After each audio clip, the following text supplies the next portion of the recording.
আজকে আমাদের আলোচ্য বিষয় হচ্ছে অসিলেশনস মিন্স দোলন। ওকে, তো অসিলেশনস মিন দোলন সম্পর্কে আমি যদি সহজ কথায় বলি, ঘড়ি দোলায় দোলা বা পেন্ডুলামের এদিক ওদিক গতি, এগুলি হলো অসিলেশন। ওকে, তো অসিলেশনের ডেফিনেশনটা এখানে দেখো আমি লিখে দিয়েছি। ওকে, অসিলেশনের ডেফিনেশনটা তোমরা খাতায় নোট করবে এন্ড পড়বে। ওকে, তো oscillation is the repetitive back end fourth movement of an object or system around a central point or position। জিনিসটা বুঝতে পারলে না? মানে অসিলেশন হচ্ছে গিয়ে একটা রিপিটেটিভ মুভমেন্ট। ওকে, এইটা মনে রাখবে যে একটা রিপিটেটিভ মুভমেন্ট। অসিলেশন মানে একটা রিপিটেটিভ মুভমেন্ট, সিম্পল ভাষায় ধরে রাখো।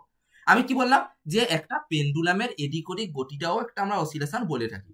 ওকে, মানে একটা পেন্ডুলাম আমি সিম্পল হারমোনিক মোশনের ক্ষেত্রে কি বলেছিলাম? সিম্পল হারমোনিক মোশনের ক্ষেত্রে বলেছিলাম একটা সাপোর্টের মাধ্যমে ধরো একটা পেন্ডুলামকে আমি ঝুলন্ত অবস্থায় রেখে দিলাম এবং একে যখন আমি ফোর্স দিলাম, এ কি করলো, তার ইকুইলিব্রিয়াম পজিশন থেকে ম্যাক্সিমা পজিশনে গেল, আবার ম্যাক্সিমা পজিশন থেকে কি হলো, আবার ম্যাক্সিমা পজিশনে এলো। ঠিক সেই একই রকম এইভাবে একটা repetitive force means repetitive motion একটা কাজ করবে, মিনস ম্যাক্স টু ম্যাক্স আবার ম্যাক্স টু ম্যাক্স এরকম করে কি করবে, সে পুনরাবৃত্তি ঘটতে থাকবে, মানে এদিক ওদিক ঘটতে থাকবে, যেটাকে আমরা সিম্পল হারমোনিক মোশনের ক্ষেত্রে টু এন্ড ফ্রো মোশন বলেছিলাম। সেই টু এন্ড ফ্রো মোশন বা এখানে যে ব্যাক এন্ড ফোর্থ মুভমেন্ট, এইটা অসিলেশনের ক্ষেত্রে মিনস দুটোই জিনিসটা সেম, তোমরা বুঝতে পারছো। মানে সিম্পল হারমোনিক মোশন হচ্ছে অসিলেশনের একটা পার্ট, তাই এটাকে আমরা অসিলেশনও বলতে পারি। ওকে, তো এক্সাম্পল কি হবে অসিলেশনের? The swinging of a pendulum. আমি কি বললাম এখনই? The swinging of a pendulum. Okay, তো এটা অসিলেশনের একটা এক্সাম্পল। আরেকটা হচ্ছে the vibration of a guitar string. এটা তোমরা জানো না, এটা বলে দিচ্ছি। দেখো, ধরো একটা সাপোর্ট, এই সাপোর্টের মাধ্যমে একটা স্ট্রিংকে আমি কি করলাম, ঝুলন্ত অবস্থায় রাখলাম। প্রথমে সাম্যাবস্থায় 0 কেজি। ওকে, 0 মানে এর কোনো ভর নেই ব্লকটার, তাহলে কি হবে, সাম্যাবস্থায় রাখবে। এরপরে একে যদি ধরো 2 কেজি দিয়ে দিলাম, এ কি করবে না, এ সাম্যাবস্থা থেকে বেড়ে যাবে, যে যখন ভরটাকে কমিয়ে দেবো তখন কি হবে, আবার কমে যাবে। তখন এই ঘটনাটা হচ্ছে vibration of a guitar string, মানে স্ট্রিংটা কি হবে, ভাইব্রেট করবে। ওকে, যখন আমরা কি করবো, মাসটাকে বাড়াবো বা যখন কমাবো পুরোপুরি। ওকে, তো এটাই হচ্ছে আমাদের এই অসিলেশনের এক্সাম্পল, এই দুটো। ওকে, তো এরপরে আসবে আমাদের টাইপস অফ অসিলেশন। অসিলেশনের টাইপস গুলো কি কি? একটা হবে আনড্যাম্পড অসিলেশন, একটা হবে ড্যাম্পড অসিলেশন, আর একটা হচ্ছে আমাদের ফোর্স অসিলেশন। সো আনড্যাম্পড অসিলেশনের মধ্যে যেটা পড়ে সেটা হচ্ছে আমাদের simple harmonic oscillator. Okay, and damped অসিলেশনের মধ্যে যেটা পড়ে আমাদের সেটা হচ্ছে ড্যাম্পড হারমোনিক অসিলেটর। আর ফোর্স অসিলেশনের মধ্যে যেটা আমাদের পড়ে সেটা হচ্ছে ফোর্স অসিলেটর। ওকে, তো undamped oscillation, damped oscillation and force অসিলেশনের বিস্তারিত বিবরণ এর পরের স্লাইডে আমি তোমাদেরকে বুঝিয়ে দিচ্ছি। তো দেখো, ওকে, তো আনড্যাম্পড অসিলেশন কি? দেখো এইখানে এই যে আনড্যাম্পড অসিলেশনের ডেফিনেশনটা আমি এখানে লিখে দিয়েছি। এই ডেফিনেশনটা বুঝিয়ে দেওয়ার আগে আমি আনড্যাম্পড অসিলেশন জিনিসটা কি সহজ ভাষায় বলে দিই। সো আনড্যাম্পড অসিলেশন জিনিসটা কি?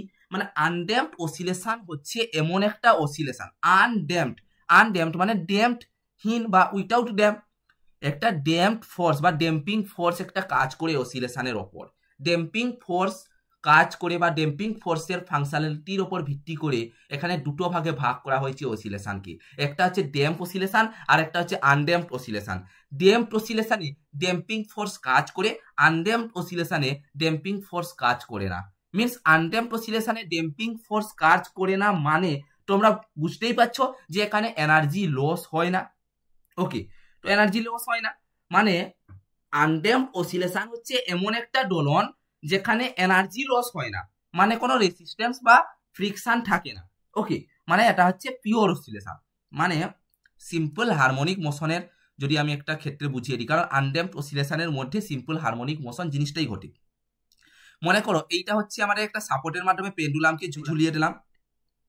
এই পেন্ডুলামকে যখন আমরা ঝুলিয়ে দিলাম, এর ক্ষেত্রে মনে করো এইটা হচ্ছে সিম্পল হারমোনিক মোশনের ক্ষেত্রে, এই যে ধরো এইখানে একটা আমি পেন্ডুলাম এরকম করে যাচ্ছি আর একটা এরকম, যে এই দুটো ঘটনা মানে এইরকম এসে কি করবে, এরা দুটো অ্যাটাচ ঘটবে, ঠিক সেই একই রকম কি ঘটবে না পুনরাবৃত্তি ভাবে ঘটতে থাকবে।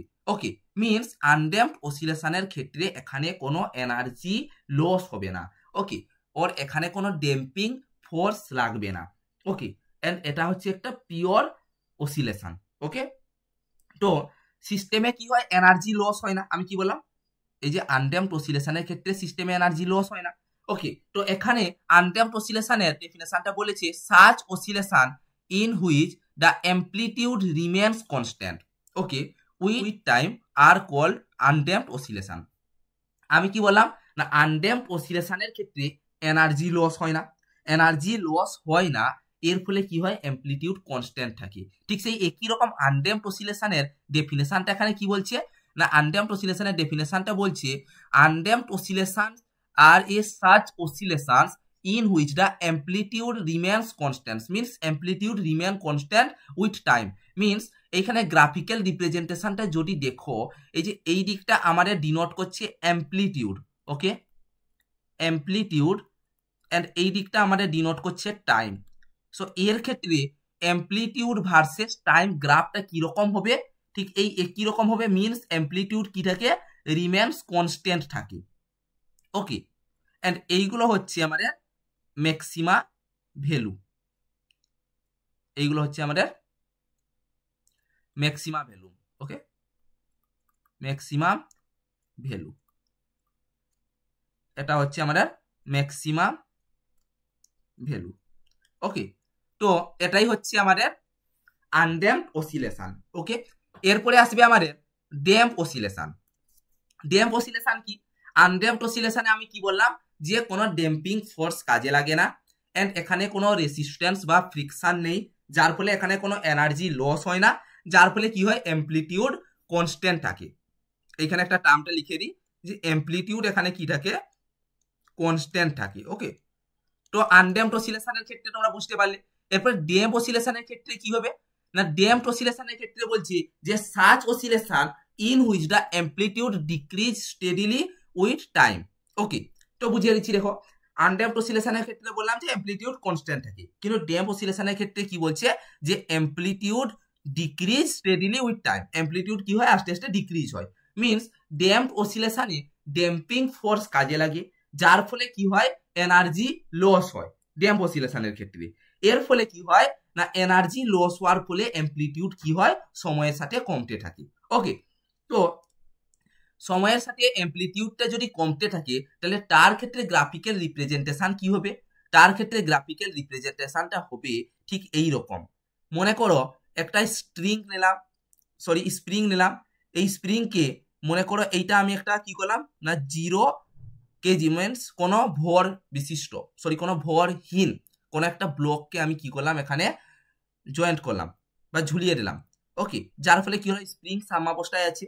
এরপরে একে যদি আমি 5 কেজি ভর দিই, যার ফলে স্প্রিংটা কি হবে, সাম্যাবস্থা থেকে এর ইনক্রিজ হবে, ডিসপ্লেসমেন্টটা ইনক্রিজ হবে, ওকে।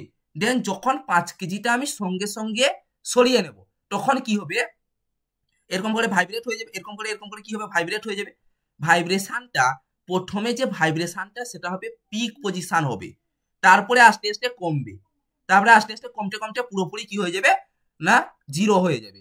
তাহলে এক্ষেত্রে কি হয়, এইটাই বলছে যে এখানে ড্যাম্পিং ফোর্স কাজে লাগে, এবং এখানে ফ্রিকশন বা এয়ার রেসিস্ট্যান্ট থাকার ফলে কি হয় না, এনার্জি লস হয়, যার ফলে কি হয়, এর অ্যামপ্লিটিউডও কি হয়, সময়ের সাথে সাথে কমতে থাকে, ওকে। এটাই হচ্ছে আমাদের ড্যাম্প অসিলেশন, এইগুলো হচ্ছে আমাদের maximum point, okay, maximum value বলো, ওকে, ম্যাক্সিমাম ভ্যালু। তো এটাই হচ্ছে আমাদের damp oscillation. So damp oscillation আর আনড্যাম্প অসিলেশন জিনিসটা কি তোমরা বুঝতে পারলে। এরপরে আসবে আমাদের ফোর্স অসিলেশন। দেখো আনড্যাম্প অসিলেশন আর ড্যাম্প অসিলেশন দুটো যে আমাদের এনার্জি লসের ওপর ভিত্তি করেই গড়ে উঠলো, কিন্তু ফোর্স অসিলেশন, ফোর্স শব্দটা থেকেই তোমরা বুঝতে পারছো, মানে এখানে কোনো বাইরে থেকে কোনো একটা ফোর্স লাগবে, যার ফলে যে অসিলেশনটা হবে সেটাই হবে আমাদের ফোর্স অসিলেশন।